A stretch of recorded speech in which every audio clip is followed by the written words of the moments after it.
Step 6, install the gantry. During the step, you and another person will lift and install the gantry onto the X-Carve Pro frame. Now, a warning before we get going, this step requires at least 2 individuals to complete. Do not attempt to lift and install the gantry by yourself because you can damage the X-Carve Pro and or injure yourself. So in part 1, we're going to slide the Y-axis adapter plates. So using your hands, you can gently pull the silver plates that are attached to the linear guide blocks on the Y1 and Y2 axis.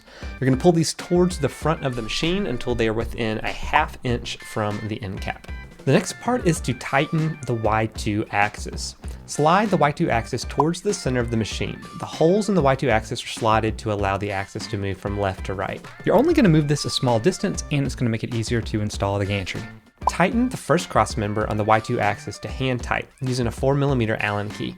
This will help to make the adapter plate on the Y2 axis perpendicular to the cross members and will allow for the gantry to easily be placed. In part 3, we're going to prepare the tools and hardware for gantry installation so you have everything on hand when we actually get the thing in the air. So we're going to place the following hardware and tools on the front of each Y-axis near the adapter plates. Having the hardware and tools within reach is going to make this process a lot easier and limit the amount of time that you're actually having to hold the gantry up. And as you're putting the washers over the screws, the spring washer is going to be the closest to the screw head. And these riser caps are packaged underneath the drag chain. In part 4, we're going to lift and place the gantry on the frame. Warning, again, this step requires at least 2 individuals to complete. Do not attempt to lift and install the gantry by yourself. You can damage the X-Carve Pro or you can injure yourself. So we encourage you to watch this entire section before you actually go and do this yourself. And a quick note, the gantry has 2 different types of screws for each side that we'll be using to attach the gantry to the Y-axis. Here you can see we have both M5x22 and M5x25 screws. And to make this a little bit easier, the M5x22 screws have a red mark on the screw head to assist you identifying the correct screw during assembly. Now with 1 person at each end of the gantry, lift the gantry by the riser over the Y-axis adapter plates and slowly slide it down until the gantry rests on the Y-axis adapter plates. Once the gantry is on the adapter plates, be sure to keep at least 1 hand on the gantry to keep it from tilting backwards until screws have been inserted.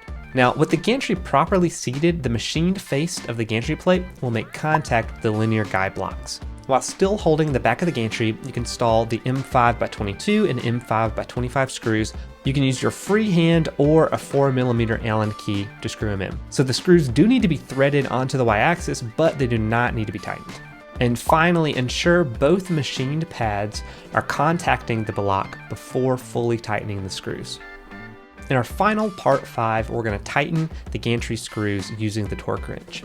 Before we torque down these screws, we need to loosen the 2 screws on the first cross member that are near the Y2 axis.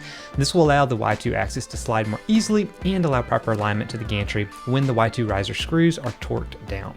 So we're going to use the torque wrench with the 4mm hex bit to tighten the gantry screws on the Y-axis. To tighten the gantry screws on the Y-axis to 4.5 Newton meters. Now you want to tighten the screws in this order, so going from 1 to 2 to 3 to 4 to 5. Then you're going to do the exact same process but to the Y2 axis. And as we're tightening these screws, you want to make sure that the adapter plate is sitting flush with the gantry.